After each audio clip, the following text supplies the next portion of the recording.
Hello everyone, कैसे हैं आप सभी लोग। स्वागत है आप सभी लोग का एक नए वीडियो में। आज है डे 13 और आज हम लोग पढ़ने वाले हैं रेस्पिरेशन प्लांट।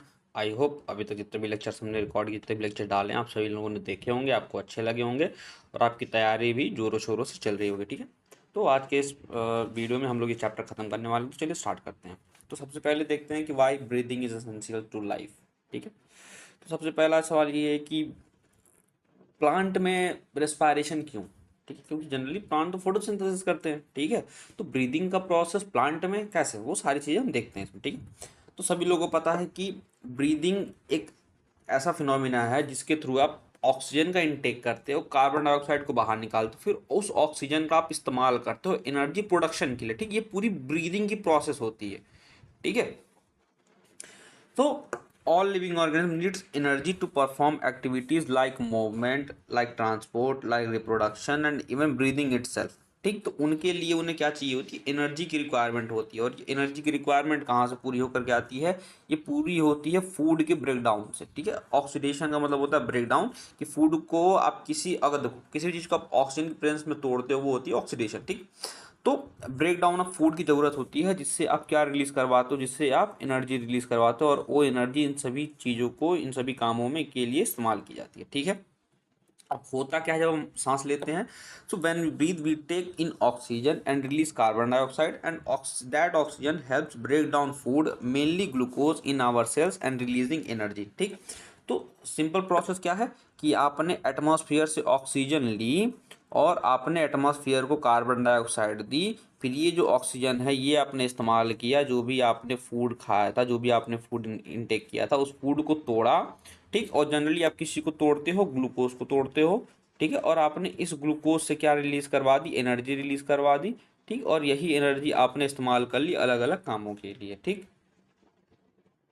ना, क्या जितने भी लिविंग ऑर्गेनिजम्स हैं वो ब्रीद करते हैं। हाँ, जितने भी लिविंग ऑर्गेनिज्म वो ब्रीद करते हैं, but not all breathe like humans. ठीक, लेकिन वो सभी कैसे ह्यूमंस के तरीके से ब्रीद नहीं करते, जैसे हम ब्रीदिंग करते हैं वैसे सारे ऑर्गेनिजम्स ब्रीद नहीं करते। ठीक, जितने प्लांट्स होते हैं, जितने माइक्रोब्स होते हैं, they also take in oxygen और use other methods to break down food and release energy. ठीक, जितने प्लांट्स हो गए, माइक्रोब्स वगैरह हो गए, ये भी ऑक्सीजन इनटेक करते हैं और फूड को ब्रेक करते हैं और ऑक्सीजन वहाँ से, सॉरी, एनर्जी वहाँ से रिलीज करवाते हैं। ठीक, अब इनका थोड़ा सा प्रोसेस अलग अलग होता है, जैसे कि where does this energy comes from, so energy stored in food molecules like carbohydrate, protein and fats. ठीक, देखो बेसिकली ये जो एनर्जी होती है ना, ये इनके बॉन्ड्स के बीच में हुई होती है। ठीक है, क्योंकि देखो जो बॉन्ड्स बनते हैं तो वहाँ पे एनर्जी कंज्यूम होती है। ठीक, लेकिन जब वापस इन्हीं बॉन्ड्स को ब्रेक करके इनको हम सिंपलर फॉर्म में चेंज करने लगते हैं, तो वो बॉन्ड की ब्रेकिंग की वजह से ही हम एनर्जी वहाँ से रिलीज होती है और उसी एनर्जी का इस्तेमाल किया जाता है। ठीक, so green plants and cyanobacterias make their own food through photosynthesis using sunlight to produce glucose which is a type of carbohydrate. ठीक, फिर इसी ग्लूकोज का ब्रेक डाउन होगा और वहाँ से एनर्जी को हम निकालेंगे। So do plant eat food. ठीक है, plant do not eat.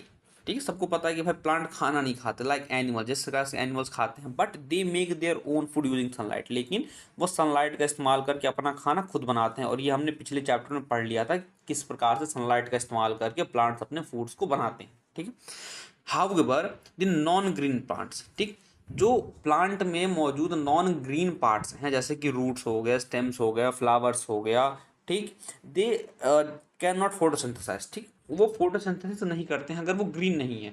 So food must be transported to them, और इसका मतलब ये है कि उनके पास कहीं ना कहीं से फूड ट्रांसपोर्ट होना चाहिए। तो आप सभी लोगों को पता है कि इसमें जाइलम फ्लोएम का रोल होता है कि वाटर जाइलम के थ्रू मूव करता है, और जो फूड वगैरह है वो लीव्स से लेकर के बाकी प्लांट्स, बाकी पार्ट्स ऑफ द प्लांट्स में फ्लोएम के थ्रू मूव करते हैं। ठीक, so how do animals and fungi get their food. सबको पता है कि एनिमल्स जो होते हैं वो अपना फूड प्लांट से निकालते हैं, because they are the herbivorous, और from other animals means carnivorous. Okay, and fungi like mushroom and some bacteria break down the dead material for energy, they are saprophytic type of saprophytic mode of nutrition. What happens to the food inside the body. ठीक, अब अगला सवाल ये है कि हमने जो food खाया है, फूड खा चुके, अब वो हमारी बॉडी के अंदर क्या होगा। तो कुछ प्रोसेसेस होती हैं, जैसे कि पहला जो फूड है वो टूटता है। ठीक, अब जो फूड टूटता है तो मतलब कि सिंपल डाइजेशन हो रही है, the body digest food into smaller molecules like glucose. ठीक, अलग अलग एंजाइम्स का इस्तेमाल करके उन फूड को ब्रेक किया जाता है और सबसे सिंपलर मॉलिक्यूल्स में उनको कन्वर्ट किया जाता है, जो कि ग्लूकोज होता है। ठीक, अब ये जो ग्लूकोज है ये ऑक्सीजन के साथ रिएक्ट करता है और सेल्स में जला जाता है in the form of energy. ठीक, मतलब जो फूड है वो ऑक्सीडाइज्ड हो रहा है। ठीक, जो भी ग्लूकोज वगैरह था अब वो ऑक्सीजन की प्रेजेंस में ब्रेक डाउन हो रहा है और सेल्स को वो एनर्जी के फॉर्म में मिल रहा है। ठीक, और वो जो एनर्जी है वो देखो सभी एनर्जी तो इस्तेमाल होगी नहीं, कुछ एनर्जी जो एक्स्ट्रा होगी वो स्टोर कर ली जाएगी in the form of ATP. Instead of being released all at once, energy is stored in a molecule of ATP, mean adenosine triphosphate. Now, this ATP provides energy whenever the body needs it for activities. ठीक, अब इस ATP का इस्तेमाल किया जाएगा हमारी body के द्वारा जब भी हमें कुछ अलग अलग काम करने होंगे। ठीक है, no where does respiration takes place. ठीक, तो यूकैरियोटिक सेल्स की बात की जाए तो इन प्लांट्स, एनिमल्स और इन fungi respiration happens in the cytoplasm and in mitochondria.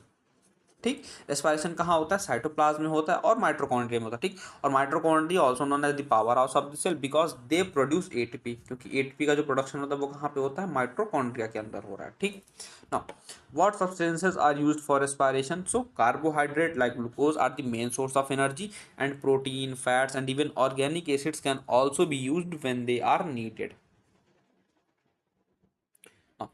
Why is this ATP so much important? So ATP is the unit which stores energy and releases it when needed। ठीक, ATP ही वो energy की unit है, वो storage unit है जो energy को store करती है और रिलीज करती है जब भी हमें आवश्यकता पड़ती है। It like money for the cell. ठीक है, it can be spend on activities like movement, growth and repair. जब भी सेल को कुछ काम करना होगा तो वो ATP को खर्च करेगी और अपना काम कर लेगी। ठीक, so what is the overall summary of this whole paragraph? So all living organisms needs energy which comes from the food. Plant make their own food through photosynthesis. Animals and fungi depend on other sources. While food is oxidized in the cell to release energy, energy is stored in the form of ATP which is used for all the life processes. Whereas respiration happens in steps and they are controlled by the enzymes to efficiently extract energy.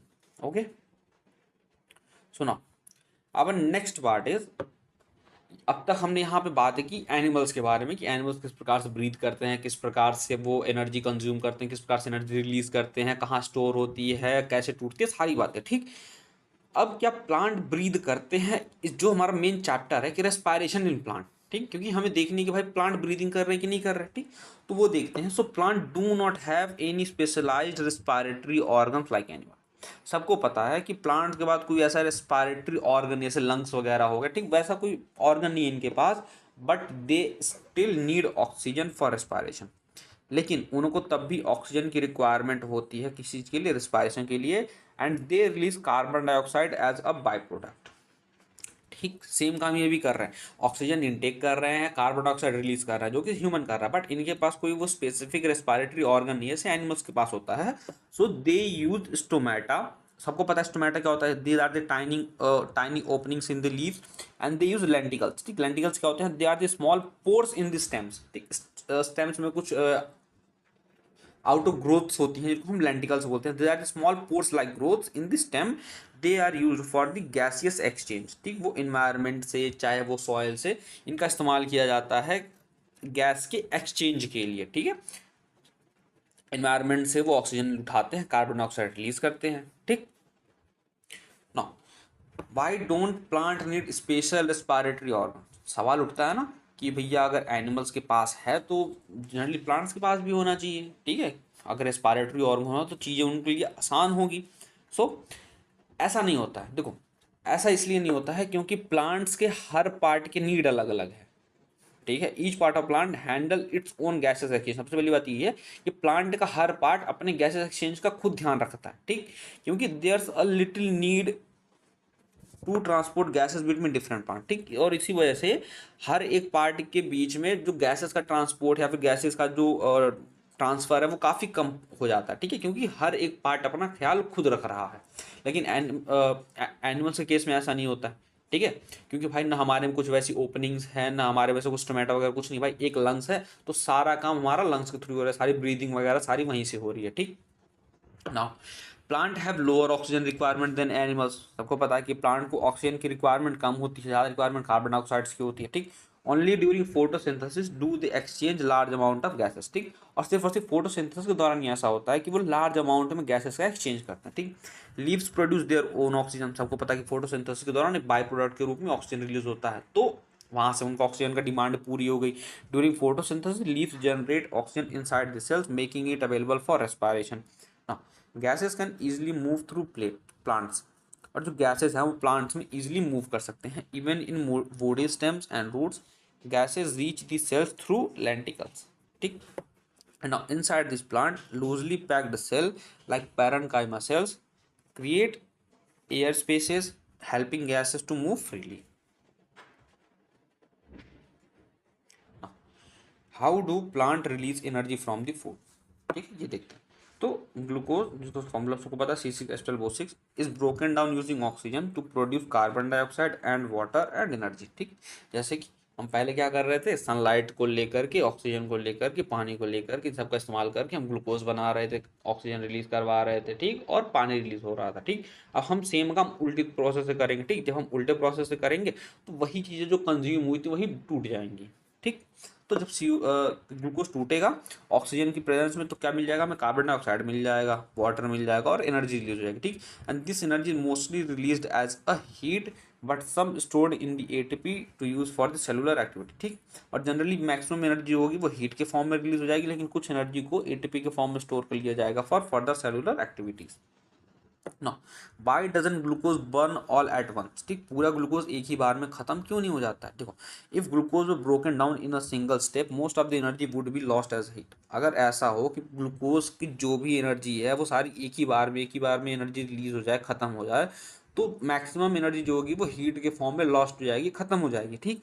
Now instead respiration happens in small steps, जब इसी वजह से जो respiration है वो छोटे छोटे steps में देखने को मिलता है, allowing energy to stored as ATP which can be used when needed, ठीक। और इसकी वजह से क्या होता है, जब स्मॉल स्मॉल स्टेप्स में होता है तो एनर्जी जो होती है वो एटीपी के फॉर्म में स्टोर हो जाती है, और उनका तभी इस्तेमाल कर सकते हैं हम जब भी हमें आवश्यकता पड़ेगी, तो उनका हम इस्तेमाल कर लेते हैं, ठीक है। तो एक बार में वो खत्म होने से बच जाती है ना। What about organism that don't have oxygen, अब उन एनिमल्स का क्या जिनके पास ऑक्सीजन अवेलेबल ही नहीं है, ठीक है। Some cells and organisms lives in a place where oxygen is not available, जैसे कि डीप सॉइल ऑर्गेनिजम्स हो गए, स्टैग्नेंट वाटर एनिमल्स हो गए, ठीक। और एनिमल जो इंटेस्टाइन्स में रहते हैं भाई, वहां पे तो ऑक्सीजन नहीं मिल रहा उनको। So the first living cell on earth existed in an oxygen free environment. जब आप एवोल्यूशन चैप्टर पढ़ोगे तो आपको पता चलेगा कि जो पहला लिविंग ऑर्गेनिजम्स अर्थ पे पाया गया वो ऑक्सीजन फ्री इन्वायरमेंट में रह रहा था, मतलब वो एनारोबिक कंडीशन में पाया गया था, ठीक। और आज भी कई सारे ऑर्गेनिजम्स ऐसे हैं जो बिना ऑक्सीजन के भी सर्वाइव कर सकते हैं, ठीक। तो इनको कुछ नाम दिया गया। पहले होते हैं फैकल्टेटिव एनारोब्स और दूसरे होते हैं ऑब्लिगेट एनारोब्स, ठीक। फैकल्टेटिव एनारोब्स क्या होते हैं, दे कैन लिव विद और विदाउट ऑक्सीजन। ये ऐसे होते हैं कि हाँ मिल रहा है तो भी ठीक है, नहीं मिल रहा है तो भी ठीक है, हमारा काम चल जाएगा, ठीक है।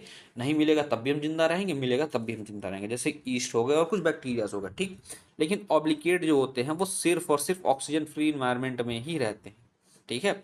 They can only live in oxygen free environment, वो कहते हैं भैया हमें ज़रूरत नहीं है, ठीक है, हम बिना ऑक्सीजन के ही काम चला लेंगे अपना, ठीक है। जैसे कि कुछ बैक्टीरिया जो डीप मड वगैरह में पाए जाते हैं वो बिना ऑक्सीजन के ही अपना काम चला लेते हैं, लेकिन फैकल्टेटिव एनारोब्स ऐसे होते हैं जो कहते हैं कि मिला तो भी ठीक, ना मिला तो भी ठीक, ठीक। हाँ ठीक।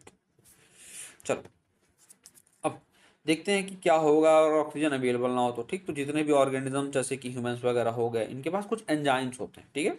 And that allows them to partially break down glucose without oxygen, ठीक।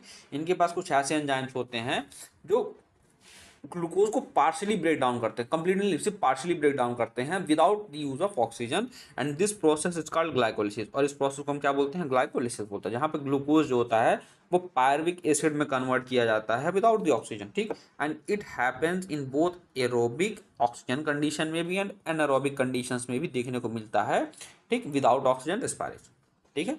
ये हमें दोनों एरोबिक और एनारोबिक कंडीशंस में देखने को मिल सकता है, ठीक। तो प्लांट वाले अगर ओवरऑल समरी की बात की जाए तो plant breathe but they do not have lungs, they use stomata and lenticels for gaseous exchange, and each part of the plant manages its own oxygen needs, and photosynthesis provides oxygen in the leaves. Now, respiration breaks down glucose in steps, storing energy as ATP instead of losing it as a heat, and some organisms do not need oxygen and survive through anaerobic respiration. ठीक है, and glycolysis is the first step of respiration, breaking down glucose into pyruvic acid molecule whether oxygen is present और not, मतलब ये aerobic और anaerobic दोनों conditions में हो सकता है। ठीक ना, अब तक हमने एनिमल्स की बात कर ली, प्लांट्स की बात कर ली, ब्रीदिंग देख लिया क्या होता है। अब हम बात करते हैं वो जो पहली स्टेप है रेस्पिरेशन प्रोसेस की, ग्लाइकोलिसिस, वो क्या होती है। ठीक ना, जो ग्लाइकोज है वो दो वर्ड से मिलकर के बना हुआ है। सबसे पहला वर्ड है ग्लाइकोज, इसका मतलब होता है शुगर। ठीक, और लिसिस का मतलब होता है कि टूटना या फिर स्प्लिटिंग। ठीक, तो ये शुगर की स्प्लिटिंग से मिलकर बना हुआ पूरा शब्द क्या है, ग्लाइकोलिसिस, मतलब शुगर की स्प्लिटिंग हो रही है। एक साइंटिस्ट थे जिसका नाम था गुस्ताव एम्बेडेन, दूसरे थे ऑटो मेयरहॉफ और तीसरे थे जे पैरनास। ठीक, GOP। ठीक है, एम्बेडेन, मेयरहॉफ, इनको ऐसे याद कर लेते हैं अपन EMP के नाम से। ठीक है, EMP, इन्होंने क्या दिया था, इन्होंने दिया था ग्लाइकोलिसिस के बारे में। ठीक है, इन्होंने डिस्कवर किया था, और इसको EMP पाथवे भी बोला जाता है, मतलब एम्बेडेन, मेयरहॉफ एंड पारनास पाथवे। ठीक, कहाँ होता है ये, cytoplasm of all living organisms. ठीक, सभी लिविंग ऑर्गेनिजम्स में साइटोप्लाज्म ये देखने को मिलता है, and it is the only energy producing process in anaerobic condition या फिर एनारोबिक ऑर्गेनिजम्स। ठीक, और यह एक ही ऐसा प्रोसेस है जो एनारोबिक ऑर्गेनिजम्स में भी एनर्जी प्रोड्यूस करवाता है। ठीक है, ग्लाइकोलिसिस में होता क्या है, तो जो ग्लूकोज है C6H12O6 उसका पार्शली ब्रेक डाउन होता है। पार्शली का मतलब वो पूरा कंप्लीटली नहीं टूट रहा है, कुछ हिस्सा उसका टूट रहा है, और हमें दो मॉलिक्यूल्स ऑफ पायरुविक एसिड देखने को मिल रहे हैं। ठीक है, कितने, दो मॉलिक्यूल ऑफ पायरुविक एसिड देखने को मिल रहे हैं। ठीक ना, in plants glucose comes from sucrose, जो प्लांट्स में ग्लूकोज आता है वो किससे आता है, सुक्रोज से आता है, जो कि किस में टूटता है, ग्लूकोज और फ्रक्टोज में टूटता है बाय द एंजाइम इन्वर्टेज। ठीक, और ग्लूकोज और फ्रक्टोज जो होते हैं वो ग्लाइकोलिसिस में एंटर करते हैं where they are phosphorylated. Phosphorylated मतलब उनको एक फॉस्फेट ग्रुप अटैच करवा दिया जाता है, वो फॉस्फेट ग्रुप से अटैच हो जाते हैं और क्या बनाते हैं, ग्लूकोज 6 फॉस्फेट बनाते हैं वो। ठीक, और इसमें एंजाइम कौन सा इस्तेमाल होता है, हेक्सोकाइनेज एंजाइम इसमें इस्तेमाल होता है, किसमें, फॉस्फोराइलेशन। ठीक, तो आप क्या बन रहा है उसका नाम याद रखेंगे और कौन सा एंजाइम इस्तेमाल हो रहा है उसका नाम याद रखेंगे। ठीक, तो सबसे पहले ग्लूकोज जो था वो पायरुविक एसिड में टूटा, और ये जो ग्लूकोज था ये सुक्रोज से आया था, और जो सुक्रोज था वो ग्लूकोज और फ्रक्टोज से मिल करके, मतलब जब सुक्रोज टूटा तो हमें ग्लूकोज और फ्रक्टोज देखने को मिला। एंजाइम कौन सा इस्तेमाल हुआ, एनवाटेज। ठीक, फिर ये जो ग्लूकोज और फ्रक्टोज ये ग्लाइकोलिसिस पाथवे में एंटर करते हैं, जहाँ इनको फॉस्फोराइलेट करवा दिया जाता है, फॉस्फेट ग्रुप अटैच कर जाता है इस पर, और उस प्रोडक्ट का नाम बनता है ग्लूकोज 6 फॉस्फेट, मतलब ग्लूकोज से बना ग्लूकोज 6 फॉस्फेट। और इसमें एंजाइम कौन सा इस्तेमाल हुआ, हेक्सोकाइनेज। ठीक, अब अगला देखो, सबसे पहले क्या था कि ग्लूकोज जो था वो ग्लूकोज 6 फॉस्फेट में कन्वर्ट हुआ, एंजाइम कौन सा इस्तेमाल हुआ, हेक्सोकाइनेज, इसमें ATP का इस्तेमाल होता है। ठीक, अब जो ग्लूकोज 6 फॉस्फेट था ये किस में चेंज हो जाएगा, फ्रक्टोज 6 फॉस्फेट में चेंज हो जाएगा। ठीक, यहाँ पे आइसोमेरिज्म हमें देखने को मिलता है। ठीक है, अब जो फ्रक्टोज 6 फॉस्फेट था is converted into fructose 1,6 bis phosphate. ठीक, यहाँ पे फिर से फॉस्फेट ऐड करवाया जाता है और इसलिए इसमें ATP का इस्तेमाल किया जाता है। ठीक, अब जो फ्रक्टोज 1,6 बिस फॉस्फेट था ये दो मॉलिक्यूल्स में स्प्लिट कर जाता है। पहला होता है हमारा डाईहाइड्रोक्सी एसीटोन फॉस्फेट जिसको हम DHAP बोलते हैं, और दूसरा होता है हमारा 3 फॉस्फोग्लिसर एल्डिहाइड जिसको हम PGAL बोलते हैं, फिर पागल बोल देते हैं। ठीक, याद करने के लिए। ठीक है, तो फ्रक्टोज 1,6 बिस फॉस्फेट दो मॉलिक्यूल्स में ब्रेक डाउन होता है। पहला हमारा डाईहाइड्रोक्सी एसीटोन फॉस्फेट जिसको हम DHAP बोलते हैं, और दूसरा हमारा 3 फॉस्फोग्लिसर एल्डिहाइड जिसको हम PGAL बोल देते हैं। ठीक, अब ये जो PGAL है ये ऑक्सीडाइज्ड होता है किसमें, 1,3 बिस फॉस्फोग्लिसरेट में। ठीक, PGAL से क्या बन जाता है, BPGA बन जाता है। ठीक, मतलब 1,3 बिस फॉस्फोग्लिसरेट बन जाता है, और यहाँ पे NADH प्लस एक प्रोटॉन मॉलिक्यूल प्रोड्यूस होता है। ठीक, ना अब ये जो बीपीजीए है हमारा, ये कन्वर्ट हो जाता है 3 फॉस्फोग्लिसरिक एसिड में, मतलब पीजीए में, ठीक। और यहाँ से एनर्जी रिलीज हो जाती है in the form of ATP, ठीक। अब जो दूसरा एटीपी मॉलिक्यूल्स था वो प्रोड्यूस होता है when phosphoenolpyruvate converts to pyruvic acid, ठीक। अब ये जो फॉस्फोएनॉल पायरुवेट बना था बीपीजी से, ये पीपी में कन्वर्ट होता है, पीपी हमारा किस में कन्वर्ट हो जाता है, पायरुविक एसिड में कन्वर्ट हो जाता है, और दूसरा एटीपी मॉलिक्यूल हमें यहाँ पे देखने को मिलता है, ठीक। तो पूरे प्रोसेस में कितना एटीपी, कितना एनर्जी प्रोड्यूस है वो देख लेते हैं। तो एनर्जी जो होता है वो 2 स्टेप्स में इस्तेमाल किया जाता है। सबसे पहला ग्लूकोज को ग्लूकोज 6 फॉस्फेट में कन्वर्ट करने में इस्तेमाल करते हैं, और फ्रक्टोज 6 फॉस्फेट को फ्रक्टोज 1,6 बिस फॉस्फेट में कन्वर्ट करने में इस्तेमाल की जाती है, एटीपी का इस्तेमाल होता है, ठीक। अब एटीपी प्रोड्यूस कहाँ कहाँ हुआ, जहाँ पे फॉस्फेट रिलीज हुआ, जैसे कि जब बीपीजीए से पीजीए बना तब एक फॉस्फेट मॉलिक्यूल रिलीज हुआ, और जब पीईपी से पायरुविक एसिड बना तब यहाँ पे एक फॉस्फेट मॉलिक्यूल रिलीज हुआ, ठीक। तो इन 2 स्टेप्स में फॉस्फेट बनते हैं और इन 2 फॉस्फेट में रिलीज होते हैं। तो नेट गेन कितना का हुआ, देखो 4 molecules are produced but 2 are used, ठीक। एटीपी के 4 मॉलिक्यूल्स बने लेकिन 2 इस्तेमाल कर लिएगा, तो नेट गेन कितना हुआ, 2 एटीपी का हुआ पर ग्लूकोज, ठीक है। हर एक ग्लूकोज जब ये पूरी प्रोसेस होगी तो हमें 2 एटीपी का नेट गेन होगा, और 2 NADH प्लस एक प्रोटॉन मॉलिक्यूल्स हमें मिलेंगे। These are also the products which later provide more energy in aerobic respiration, ठीक है ना। What happen to pyruvic acid after glycolysis, अब जो इसको हम बोलते हैं fate of pyruvic acid, and it depends on whether oxygen is available और नॉट, ठीक। और जो पायरुविक एसिड का भविष्य है, जो भी इसकी वो है, वो डिपेंड करती है कि ऑक्सीजन अवेलेबल है कि नहीं, ठीक। अगर ऑक्सीजन अवेलेबल है तो ये एरोबिक रेस्पिरेशन में जाएगा।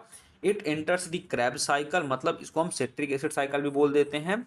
It is completely broken down into CO2 and H2 in the presence of oxygen, ठीक। जहाँ पे पायरुविक एसिड को CO2 और वाटर में पूरी तरीके से तोड़ दिया जाता है ऑक्सीजन की प्रेजेंस में, और इससे हमें और भी एटीपीज देखने को मिलते हैं, मोर एटीपी का प्रोडक्शन होता है, ठीक।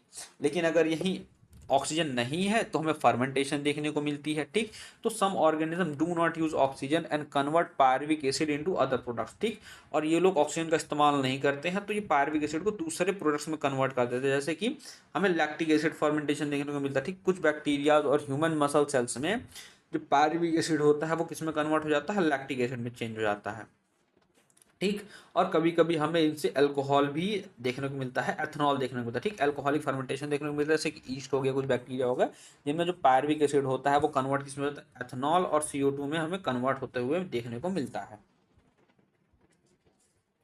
ठीक। ओवरऑल समरी क्या है कि ग्लाइकोलाइसिस जो होती है वो फर्स्ट स्टेप ऑफ रेस्पिरेशन होती है, जहाँ पे ग्लूकोज जो होती है वो टूटती है पायरुविक एसिड में। टोटल 10 एंजाइम कंट्रोल स्टेप होते हैं इसमें, ठीक। मतलब 10 स्टेप में पूरी प्रोसेस हो रही है, ठीक। And it happens in the cytoplasm and occurs in both aerobic and anaerobic organism. Net gain 2 ATP का और साथ ही साथ 2 NADH पर ग्लूकोज मॉलिक्यूल्स का होता है। अगर ऑक्सीजन अवेलेबल हुआ तो पायरुविक एसिड क्रैब साइकिल के अंदर चला जाता है और पूरी तरीके से टूट जाता है CO2 और वाटर में। लेकिन अगर कोई ऑक्सीजन अवेलेबल नहीं हुआ तो पायरुविक एसिड अंडरगोस फर्मेंटेशन, जहाँ पे लैक्टिक एसिड देखने को मिलता है, या फिर हमें वहाँ पे अल्कोहल बनता हुआ देखने को मिलता है, ठीक। अगर हम बात करें फर्मेंटेशन की, सबसे पहले कि ग्लूकोज का ब्रेक डाउन हो रहा है जब ऑक्सीजन है ही नहीं, ठीक। तो फर्मेंटेशन क्या होता है, it is the process where glucose is broken down without oxygen, मतलब एनारोबिक कंडीशन है हमारे पास, ठीक। So it result in the incomplete oxidation of the glucose, ठीक। यहाँ पे हमें ग्लूकोज का इनकम्प्लीट ऑक्सीडेशन देखने को मिलता है, मतलब यहाँ से अभी भी कार्बन डाइऑक्साइड वाटर रिलीज नहीं हो रहा बल्कि कुछ और प्रोडक्ट बन रहा है। जैसे कि ईस्ट की बात की जाए, कुछ बैक्टीरिया की बात की जाए, मसल सेल्स की बात की जाए, तो इनमें हमें ये फर्मेंटेशन वाला प्रोसेस देखने को मिलता है, ठीक है। और खासकर ह्यूमन सेल्स में तब देखने को मिलता है, मसल सेल्स में, जब इंटेंस एक्सरसाइज कर रहे होते हैं, ठीक। तो फर्मेंटेशन 2 प्रकार की होती है। There are 2 main types of fermentation based on their end product, ठीक। एंड प्रोडक्ट के बेसिस पर 2 प्रकार की फर्मेंटेशन डिवाइड किए गए। पहला है अल्कोहलिक फर्मेंटेशन, जो कि कुछ ईस्ट और बैक्टीरिया के द्वारा किया जा रहा है, जिसका एंड प्रोडक्ट क्या है, एथेनॉल और कार्बन डाइऑक्साइड है, ठीक।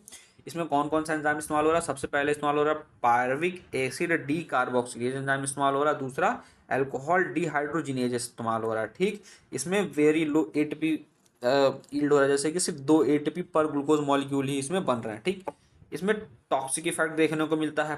That means yeast dies when alcohol concentration reaches to 13%। ठीक, जैसे ही अल्कोहल का कंसंट्रेशन 13% हुआ वैसे ही ईस्ट वहाँ पे खत्म हो जाता है। ठीक, और ये नेचुरल फर्मेंटेशन को लिमिट कर देता है, मतलब इसके बाद हमें और कंसंट्रेशन ऑफ अल्कोहल देखने को नहीं मिलती है, क्योंकि वहाँ पे 13% के बाद ईस्ट मर जाता है। ठीक, और दूसरा होता है लैक्टिक एसिड फर्मेंटेशन, जो हमें कुछ बैक्टीरियाज और ह्यूमंस के मसल सेल्स में देखने को मिलती हैं। इसमें जो पायरविक एसिड है वो लैक्टिक एसिड में कन्वर्ट हो जाता है, इसमें लैक्टेट डिहाइड्रोजिनेज एंजाइम का इस्तेमाल किया जाता है। ठीक, और इसमें भी काफ़ी लो अमाउंट ऑफ एटीपी जनरेट होता है, सिर्फ 2 एटीपी जनरेट देखने को मिलता है। ठीक, बैक्टीरिया जैसे कि लैक्टोबैसिलस हो गया, कर्ड प्रोडक्शन में इस्तेमाल की जाती है। और ह्यूमन मसल्स में जब हम इंटेंस एक्सरसाइज वगैरह करते हैं तो जब मसल क्रैम्प्स वगैरह देखने को मिलता है ना, कि नस खिंच गई या फिर नस में क्रैम्प्स, मसल में क्रैम्प वगैरह होते हैं, तो वहाँ पे लैक्टेट हमारा प्रोड्यूस होता है, मतलब लैक्टिक एसिड प्रोड्यूस होता है। ठीक है। Now, if you talk about the energy efficiency of fermentation, so glucose contain a lot of energy, but fermentation releases only about 7% of it. ठीक, ग्लूकोज में एनर्जी तो काफ़ी सारी है, लेकिन सिर्फ और सिर्फ कितनी 7% ही एनर्जी उसकी रिलीज हो पा रही है।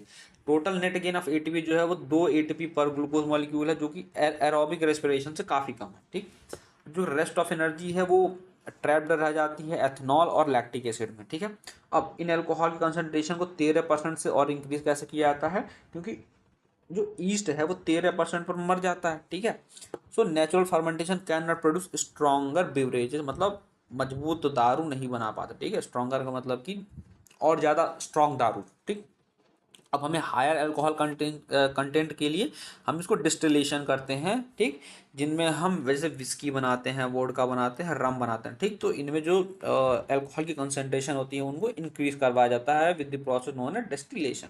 ठीक, अब how can cell extract more energy? Now, fermentation is inefficient, so most organisms use aerobic respiration for complete breakdown of the glucose. Now, aerobic respiration जिसमें ऑक्सीजन की प्रेजेंस हो रही है, इसमें काफ़ी ज़्यादा एटीपी प्रोड्यूस होते हैं, लगभग 38 एटीपी प्रोड्यूस हो रहे हैं पर ग्लूकोज मॉलिक्यूल। ठीक, and it occurs in mitochondria and involve the Krebs cycle and electron transport chain etc. And the next step is to study aerobic respiration, which allow for complete oxidation of glucose into CO2, H2O and ATP. ठीक, तो जब sales को और भी ज़्यादा अधिक energy की आवश्यकता पड़ती है तो वो क्या करती हैं, वो एरोबिक रेस्पिरेशन करती हैं। मतलब अब ये पूरा प्रोसेस किस में जाएगा, क्रैब साइकिल में जाएगा। ठीक, और ईटीसी में जाएगा, और ये होता कहाँ है, माइटोकॉन्ड्रिया में होता है। ठीक, अगर एरोबिक रेस्पिरेशन की बात की, जहाँ पे हमें ग्लूकोज का कंप्लीट ब्रेकडाउन देखने को मिलता है, किसके थ्रू, ऑक्सीजन के थ्रू। सो कहाँ होता है, माइटोकॉन्ड्रिया में होता है। यूकेरियोटिक सेल्स के 2 मेन स्टेजेस होते हैं। पहली होती है कंप्लीट ऑक्सीडेशन ऑफ पायरुवेट, जो कि माइटोकॉन्ड्रियल मैट्रिक्स में देखने को मिलती है हमें, और दूसरी होती है इलेक्ट्रॉन ट्रांसफर और एटीपी सिंथेसिस, जो कि हमें इनर माइटोकॉन्ड्रियल मेम्ब्रेन में देखने को मिलती है। ठीक, स्टेप 1 जो है वो हमारा है conversion of pyruvate to acetyl coenzyme A, जिसको हम ऑक्सीडेटिव डिकार्बोक्सिलेशन भी बोलते हैं। तो पायरुवेट जो है, जो कि ग्लाइकोलिसिस का ही एंड प्रोडक्ट था हमारा। ठीक, वो कहाँ एंटर करता है, माइटोकॉन्ड्रिया में एंटर करता है। उसका जो पायरुवेट डिहाइड्रोजनेज एंजाइम है वो इस रिएक्शन को क्या करता है, कैटालाइज करता है।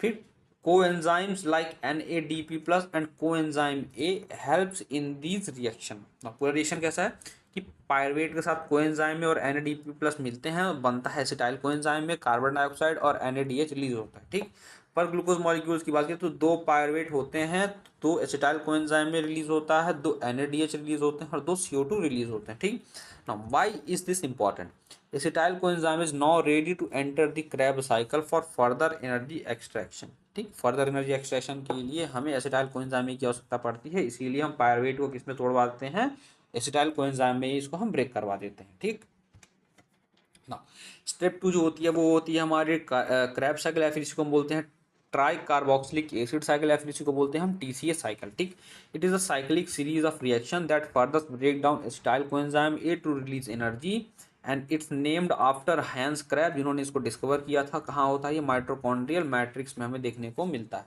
ठीक, अभी हम सारे स्टेप्स की बात करें तो जो की टेकअवेज है यहाँ से वो था कि aerobic respiration release much more energy than the fermentation, लगभग 38 एटीपी हमें ज़्यादा देखने को मिलते हैं। Pyruvate is fully oxidise into CO2, and NADH is produced which carries electrons to the next stage electron transport chain ETC में, and the next step is Krebs cycle where acetyl coenzyme is further broken down to produce ATP. TC और Krebs cycle की बात करते हैं तो TC also known as Krebs cycle is the part of aerobic respiration. It completes the breakdown of glucose by fully oxidized acetyl coenzyme A to release energy in the form of NADH, FADH2 and ATP. कहाँ होता है ये mitochondrial matrix में देखने को मिलता है which is a fluid filled space inside the mitochondria. Steps की बात की जाए तो सबसे पहला स्टेप है कि यहाँ पे हमें सिट्रिक एसिड का फॉर्मेशन देखने को मिलता है. देखो एसिटाइल कोएंजाइम में 2 कार्बन का मॉलिक्यूल है. It combines with oxalo acetic acid जो कि 4 कार्बन का मॉलिक्यूल होता है. इससे हमें सिट्रिक एसिड देखने को मिलता है जो कि कितने का 6 कार्बन का मॉलिक्यूल है. ठीक, एंजाइम कौन सा इस्तेमाल हुआ? सिट्रेट सिंथेटेज एंजाइम इस्तेमाल होता है. ठीक, और यहाँ पे जो कोएंजाइम ए है वो रिलीज कर दिया जाता है. ठीक है ना. अब जो सिट्रिक एसिड है वो स्मॉल रीअरेंजमेंट में जाता है, इसको हम आइसोमेराइजेशन बोलते हैं. ठीक, और यहाँ से क्या बनता है? आइसोसिट्रेट बनता है जो कि भी 6 कार्बन का ही एक मॉलिक्यूल होता है. ठीक, अब हमें 2 स्टेप ऑफ डीकार्बोक्सिलेशन देखने को मिलते हैं. यहाँ पे कार्बन डाइऑक्साइड का रिमूवल होता है. जो आइसोसिट्रेट है वो अल्फा कीटोग्लूटरेट में चेंज हो जाता है जो कि 5 कार्बन का मॉलिक्यूल है. एक कार्बन रिलीज हो गया यहाँ से. अब जो अल्फा कीटोग्लूटरेट है वो सक्सेनाइल कोएंजाइम ए में कन्वर्ट होता है जो कि 4 कार्बन का मॉलिक्यूल है. यहाँ पे दूसरा CO2 रिलीज हो जाता है. ठीक, अब NAD+ जो होता है वो रिड्यूस करता है किसमें? NADH में. इन बोथ दीज स्टेप्स ना यहाँ पे हमें ATP या फिर GTP का फॉर्मेशन देखने को मिलता है. जो सक्सेनाइल कोएंजाइम ए है वो सक्सिनिक एसिड में कन्वर्ट हो जाता है. 4 कार्बन का ही मॉलिक्यूल है. और यहाँ पे हमें GTP का फॉर्मेशन देखने को मिलता है जो कि कन्वर्ट हो जाता है ATP में. ठीक, मतलब ये सबस्ट्रेट लेवल फॉस्फोराइलेशन है. ठीक, अब अगला स्टेप है oxidation and regeneration of OAA. अब जो सक्सिनेट है वो फ्यूमरेट में चेंज हो जाता है. FAD यहाँ पे रिड्यूस होता है किसमें? FADH2 में. ठीक, जो फ्यूमरेट है वो मैलेट में चेंज हो जाता है. फिर जो मैलेट है वो ऑक्सैलो एसीटेट में कन्वर्ट हो जाता है. और NAD+ यहाँ पे किसमें? NADH में रिड्यूस हो जाता है. ठीक, और ये साइकिल कंटिन्यूस रहती है क्योंकि OA जो होता है वो वापस से रीजनरेट कर जाता है. ठीक, तो क्या बना, क्या इस्तेमाल हो वो देखते हैं. एक एसिटाइल कोएंजाइम से पर टर्न हम साइकिल की बात कर रहे हैं 3 NADH मिलते हैं, एक FADH2 मिलता है, एक ATP मिलता है, फिर GTP मिलता है और 2 कार्बन डाइऑक्साइड मिलता है. ठीक, और सिंस एक ग्लूकोज मॉलिक्यूल 2 एसिटाइल कोएंजाइम ये बनाता है तो 6 ओवरऑल NADH मिलते हैं, 2 FADH2 मिलते हैं, 2 ATP मिलते हैं और 4 CO2 मॉलिक्यूल्स हमें देखने को मिलते हैं ओवरऑल रिएक्शन में. ठीक है, why is this important? Glucose is now fully broken down into CO2 and energy carriers NADH and FADH2. Only 2 ATP are produced here, but the real ATP production happens next in the electron transport chain ETC, where NADH and FADH2 carry high energy electrons to the next stage of respiration.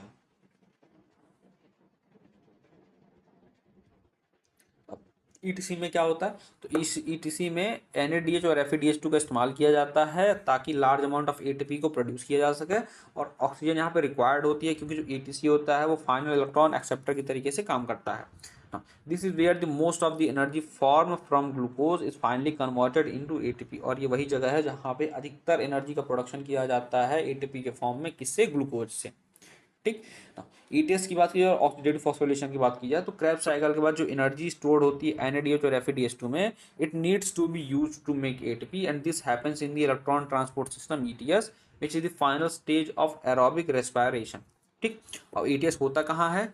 Inner membrane of the mitochondria में देखने को मिलता है where the protein complexes embedded in the membrane. ठीक, step by step process होता है ETS का. देखते हैं. सबसे पहले इलेक्ट्रॉन जो वो चेन के अंदर एंटर करता है जहाँ पे NADH जो होता है वो इलेक्ट्रॉन्स को डोनेट करता है टू कॉम्प्लेक्स 1 जो कि क्या होता है? NADH डिहाइड्रोजनेज एंजाइम की प्रेजेंस में होता है. ठीक, अब दूसरा जो FADH2 होती है ये इलेक्ट्रॉन को डोनेट्स करता है कॉम्प्लेक्स 2 को in the presence of enzyme succinate dehydrogenase.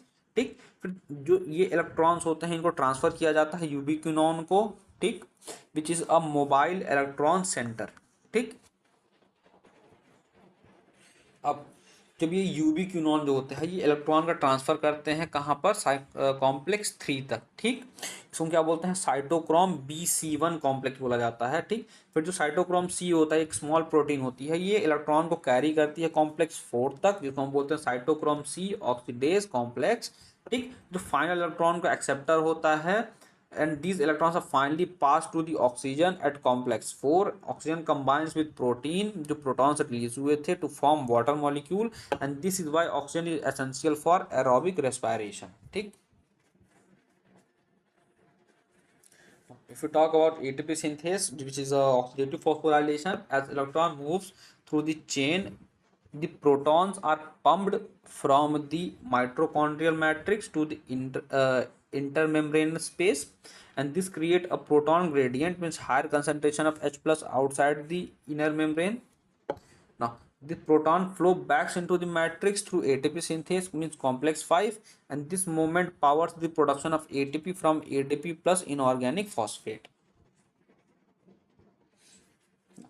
कितने एटीपी यील्ड हुए, एक NADH से 3 ATP मिलता है और एक FADH2 से 2 ATP मिलता है, तो 10 NADH 2 FADH2 इस्तेमाल किए जा रहे हैं पर ग्लूकोज में, तो 10 NADH इंटू 30 मतलब 30 ATP, 2 FADH2 से मिल गया 4 ATP, तो टोटल 34 ATP मिलते हैं हमें सिर्फ और सिर्फ ETS से अलोन, ठीक।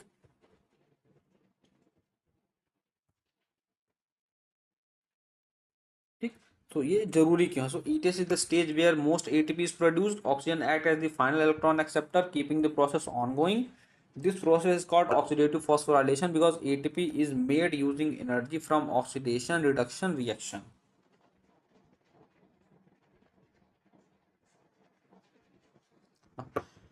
की डिफरेंसेस क्या होता है इनका फोटोसिंथेसिस से, तो ETS in respiration uses oxidation energy while photosynthesis uses light energy to create a proton gradient, and both uses ATP synthase to produce ATP, ठीक। तो कुछ कॉमन है और कुछ डिफरेंसेस भी हैं। अब फाइनल ATP काउंट देख लें तो ग्लाइकोलिसिस से 2, क्रैब साइकिल से 2, ETS से टोटल 34, टोटल हमें 38 ATP देखने को मिलते हैं एक आइडियल कंडीशन के अंदर।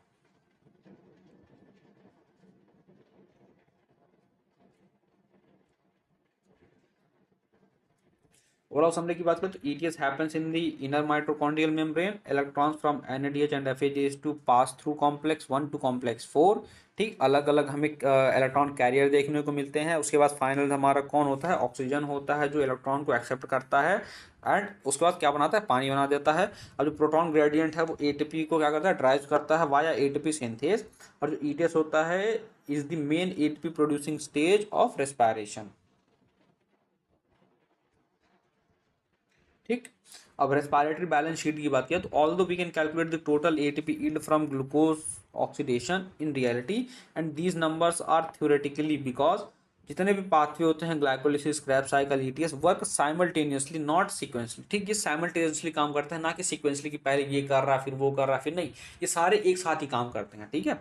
सम intermediates are used for other processes not just energy production, ठीक। और कुछ इंटरमीडिएट्स का इस्तेमाल कर लिया जाता है दूसरे प्रोसेसेस में, ऐसा नहीं है कि सबका इस्तेमाल एनर्जी प्रोडक्शन में किया जाता है, नहीं, कुछ अदर प्रोसेसेस में भी इनका इस्तेमाल कर लिया जाता है, ठीक। जैसे कि NADH from glycolysis must enter the mitochondria for full ATP production, जैसे दूसरे मॉलिक्यूल्स हो गए, फैट हो गए, प्रोटीन्स हो गए, also may enter the respiration pathway, ठीक। अब despite this calculation shows that aerobic respiration of one glucose molecule produce about 38 ATP molecules, ठीक। एक एरोबिक रेस्पिरेशन में एक ग्लूकोज मॉलिक्यूल से हमें 38 ATP देखने को मिलते हैं, ठीक ना। अगर हम फर्मेंटेशन और एरोबिक रेस्पिरेशन में कंपैरिजन करें तो ग्लूकोज का ब्रेकडाउन इसमें पार्शियल होता है, और जिसकी वजह से हमें अल्कोहल और लैक्टिक एसिड देखने को मिलता है। इसमें कंप्लीट ब्रेकडाउन होता है, इसमें कार्बन डाइऑक्साइड पानी देखने को मिलता है। इसमें सिर्फ 2 ATP प्रोड्यूस किए जाते हैं, लेकिन इसमें 38 ATP हमें देखने को मिलते हैं, ठीक। जो NADH की ऑक्सीडेशन होती है वो स्लो होती है, ठीक, और ये NAD+ को रिसाइकल करता है स्लोली, ठीक, लेकिन इसमें फास्ट होती है ETS के थ्रू। एनर्जी एफिशिएंसी की बात की है तो इसमें बहुत कम होता है, और इसमें ये हाई एनर्जी एफिशिएंट होता है, ठीक। What are the key takeaways? So the fermentation is inefficient, only 2 ATP per glucose, while aerobic respiration is highly effective, 38 ATP per glucose. Aerobic respiration completely oxidizes glucose, whereas fermentation only partially breaks it down. Now ETS allow NADH to be oxidized quickly, making aerobic respiration much more effective. Now if you talk about amphibolic pathway, मतलब glucose is the main fuel for respiration, and all carbohydrates must first be converted into glucose before entering the pathway.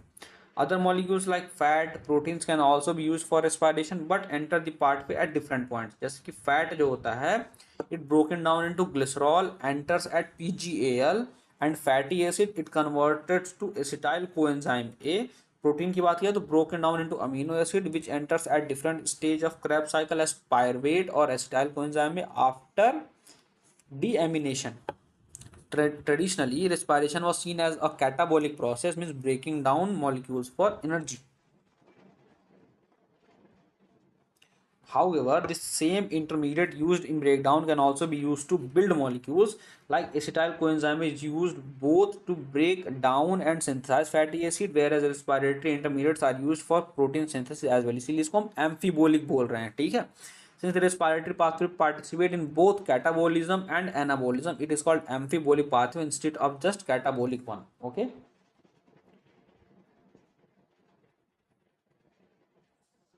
Now, if you talk about the respiratory quotient, ठीक.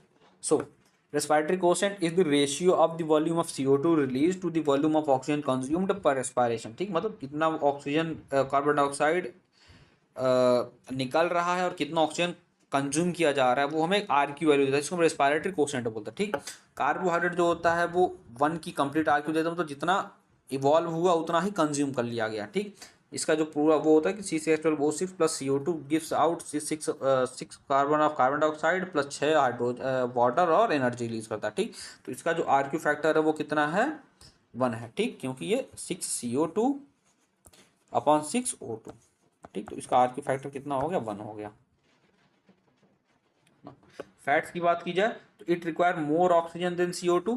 ठीक, तो इसका जो are Q होता है वो less than 1 देखने को मिलता है. ठीक, तो इसमें आर क्यू कितना होता है, 0.7 देखने को मिलता है हमें.